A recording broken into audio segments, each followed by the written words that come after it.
Hello everyone, welcome to new information new guidance channel. जैसे कि आप सभी जानते हैं कि हम डेली बेसिस पर अपने लाइफ में बहुत सारी चीजें एक्सपीरियंस करते हैं, फिर चाहे वो अच्छी हो चाहे वो खराब हो।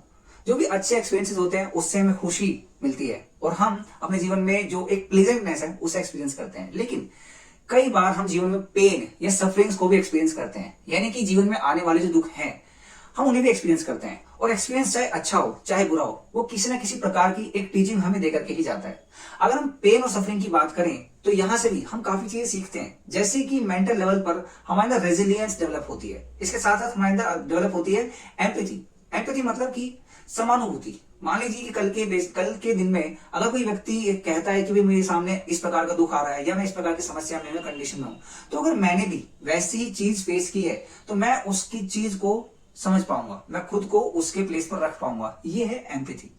तो ये जो पेन और सफरिंग वाला टाइम है हमें यही सिखाता है। जो भी बच्चे साइकोलॉजी या फिलोसफी को पढ़ते हैं या इसमें रुचि रखते हैं, इसको जानने की कोशिश करते हैं, उन सभी ने ऐसी बहुत सारी बुक्स पढ़ी होंगी। उन्हीं में से एक बुक है मैन सर्च फॉर मीनिंग, जिसे लिखा है विक्टर फ्रैंकल ने। इसका फोटो मैं यहाँ पे लगा दूंगा ताकि आप इसको ठीक से देख पाए, इस बुक का नाम, क्योंकि यहाँ पे थोड़ी सी उल्टी लिखी है। खैर, तो जो मैं बात कर रहा हूं मैन सर्च फॉर मीनिंग की, ये बुक लिखी गई थी सेकेंड वर्ल्ड वॉर के दौरान। जो भी ज्यूज के खिलाफ चीजें हुई थी यूरोप में नाजी गवर्नमेंट के द्वारा, वो सारी चीज के अंदर मेंशन है। और इसके जो राइटर है विक्टर फ्रैंकल, वो एक साइकेट्रिस्ट थे और वो भी एक ज्यू थे। तो क्योंकि वो भी उस कम्युनिटी से बिलोंग करते थे, तो उसका फर्स्ट एक्सपीरियंस इन्होंने किया है कि भाई कंसंट्रेशन कैंप में क्या क्या समस्याएं लोगों को वहां पर हो रही थी और किस प्रकार का जीवन लोग वहां पर जी रहे थे कंसंट्रेशन कैंप में। और जब लोग कंसंट्रेशन कैंप से बाहर आए तो क्या क्या समस्याएं उनके सामने आई वापस से आम जीवन जीने में। इस दौरान इन्होंने एक थेरेपी को भी डेवलप किया कि कैसे हम लोगों के अंदर उनकी लाइफ के प्रति एक मीनिंग को डेवलप करें, ताकि वो सारी सफरिंग और पेन होने के बावजूद अपने जीवन में सर्वाइव कर पाए। तो चलिए शुरू करते हैं इस बुक के बारे में बात करना।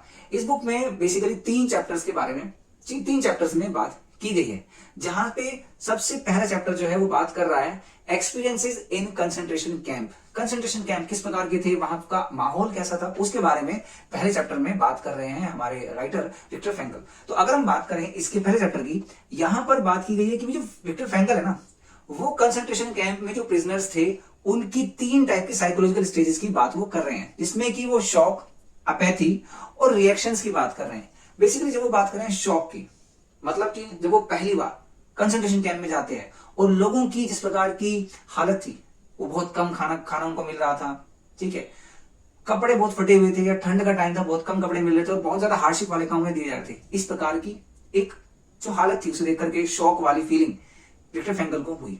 इसके साथ में उन्होंने एक चीज देखी कि सभी लोगों में एक चीज डेवलप हुई, वो थी अपैथी।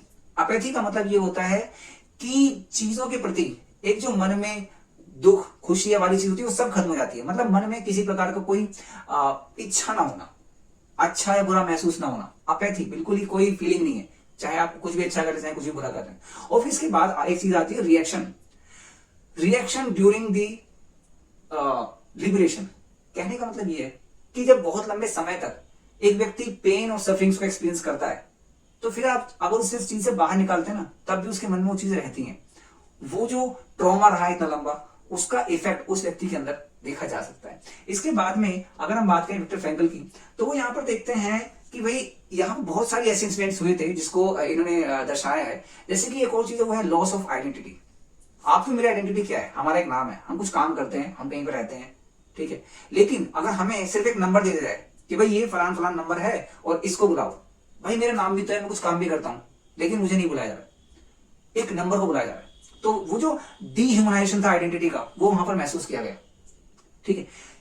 ये कब महसूस किया विक्टर फ्रैंकल ने, जब उन्हें खुद को एक नंबर दे दिया गया। और इसके बाद में अगर हम आगे चले तो यहां पर बात होती है इनिशियल शॉक की। इनिशियल शॉक जिसके बारे में मैंने बताया था कि वहां पर लोगों की जो हालत थी कि बहुत कम खाना पीना उनको मिल रहा था, जैसे कि दिन में 2 टाइम उनको खाना मिलता था, इसमें एक ब्रेड और सूप उनको मिल रहा था, एक वेजिटेबल सूप उनको मिल रहा था। अब जो लोग यंग थे वो तो फिर भी थोड़ा बहुत खा रहे थे, लेकिन जो लोग बूढ़े थे, बुजुर्ग थे, बीमार थे, वो उसे खा ही नहीं पा रहे थे, थोड़ा थोड़ा खा के अपना काम चला रहे थे, टाइम पास कर रहे थे। यहां पर एक चीज और उन्होंने देखी, स्मॉल एक्ट्स ऑफ काइंडनेस। मतलब कि अगर कोई व्यक्ति बीमार था तो उसे कुछ लोग अपने खाने में से खाना दे रहे थे, उसे रेस्ट दे रहे थे और उसके हिस्से काम खुद से कर रहे थे। अगर उनके पास में कोई सिगरेट थी, उन्हें कभी कभी सिगरेट मिलती है, आप सोचेंगे मैं सिगरेट को प्रमोट करूँ, मैं सिगरेट को प्रमोट नहीं कर रहा हूँ, जो बुक में लिखा है मुझे बता रहा हूँ, ठीक है। तो बेसिकली यहाँ पर क्या था कि उन्हें कभी कभी स्मोक करने के लिए सिगरेट दी जाती थी, तो अगर किसी की सिगरेट खत्म होती तो उसे उसने दे दिया। यहाँ पर एक एक्ट ऑफ काइंडनेस इन सभी चीजों के रूप में देखा गया है। आगे अगर हम देखें तो यहाँ पर एक चीज देखिए, फोर्स लेबर एंड स्टार्वेशन, बहुत ज्यादा फोर्स करके बहुत ज्यादा काम लिया जा रहा था लोगों से, फिर चाहे वो पत्थर तोड़ना हो, चाहे बर्फ हटाना हो, ये सारी चीजें, और स्टार्वेशन यानी कि भूखमरी की हालत में लोगों से काम कराया जा रहा था। उसके बाद अगर हम आगे चलें तो यहाँ पर सेकंड चैप्टर स्टार्ट होता है जिसका नाम है लोगोथेरेपी इन नटशेल। देखिए अगर हम लोगों की बात करें तो लोगों का टर्म यहाँ पर है, लोगों का मतलब है मीनिंग, ठीक है, जीवन में मीनिंग को डेवलप करना और उस मीनिंग के बेसिस पर ही अपने सर्वाइवल को एनहांस करना। अगर आप लोगोथेरेपी के एक ट्रायंगल को देखेंगे तो यहां पर आपको उसमें 3 चीजें मिलेंगी। अगर मैं आपको दिखाऊं तो ये ट्रायंगल में आपको 3 चीजें मिलेंगी, जिसमें पहला है फ्रीडम ऑफ विल, फिर द मीनिंग ऑफ लाइफ, उसके बाद द विल टू मीनिंग। अगर बात करें फ्रीडम ऑफ विल की, इसका मतलब है कि free to choose an attitude towards condition of life. मतलब ये कि आपके जीवन में जैसी भी समस्याएं हैं, मर्जी आपकी है कि आपको अपना एटीट्यूड कैसे रखना है, कि ओ पता नहीं मेरे साथ ही ऐसा क्यों होता है, पता नहीं क्यों मैं क्या क्या दिक्कतें होती हैं और मैं सब मेरे साथ ही होता है। एक एटीट्यूड आप ले सकते हैं।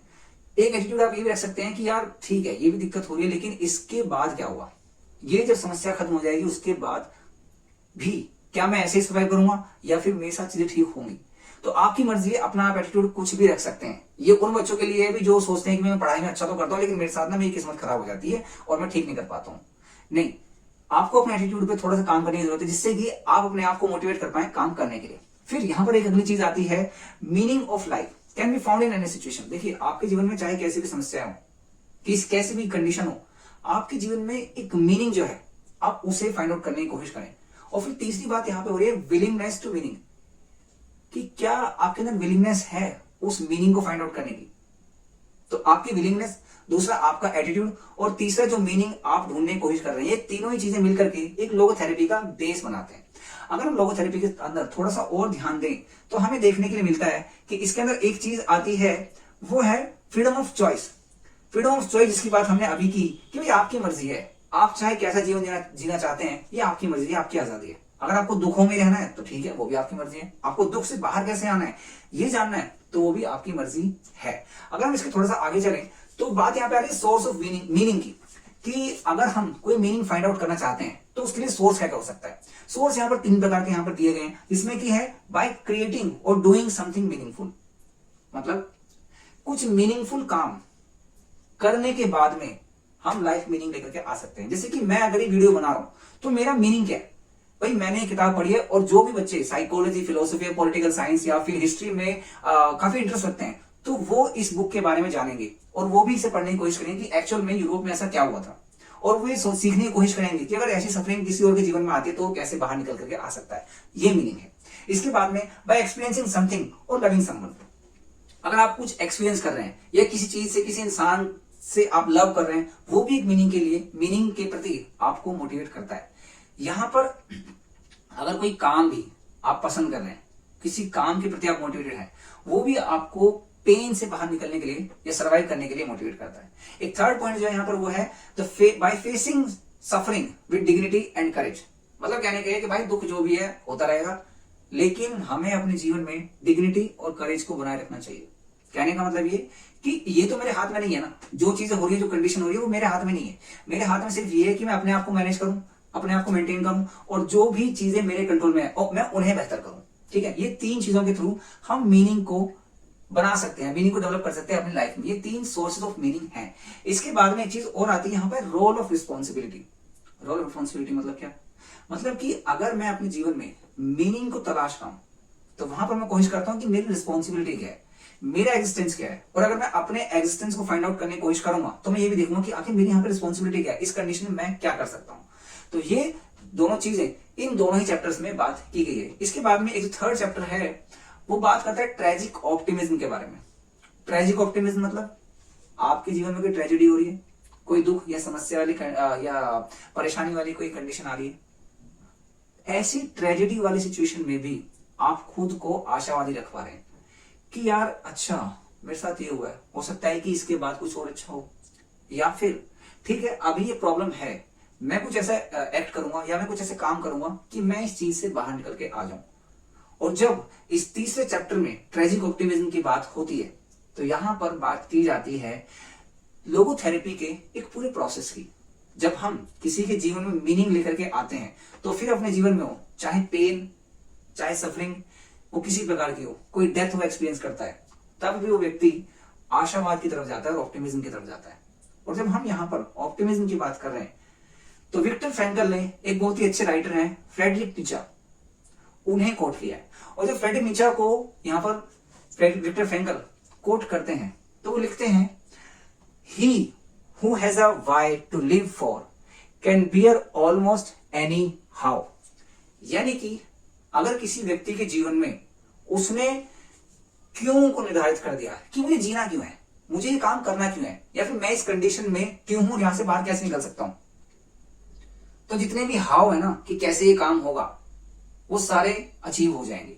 कहने का मतलब ये कि अगर अपने जीवन में आपने कोई लक्ष्य निर्धारित कर लिया कि मैं ये काम क्यों कर रहा हूं, तो कैसे होगा, कब होगा, ये सारी बातें आप उसको फाइंड आउट करके उस पर आप काम करना शुरू करेंगे और हो सकता है कि आप अपने सर्वाइवल को बेटर भी कर पाए। तो यही इस बुक में है जो आपको सिखाती है कि पेन और सफरिंग के होते हुए भी आप अपने जीवन को बेहतर तरीके से कैसे सर्वाइव कर पाते हैं, एक मीनिंग अपने लाइफ में हम कैसे डेवलप कर पाते हैं, और उस मीनिंग के बेसिस पर हम चाहे हमारे जीवन में कितनी भी दिक्कतें आ जाए हम उससे मेंटेन करके उससे बाहर निकलने की कोशिश करते हैं। और फ्रेडरिक नीचे का जो एक कोट है हम उसे भी सच साबित करके दिखा सकते हैं कि अगर हमारे जीवन में क्यों है, वाई है, तो हाउ तो हम मैनेज कर लेंगे।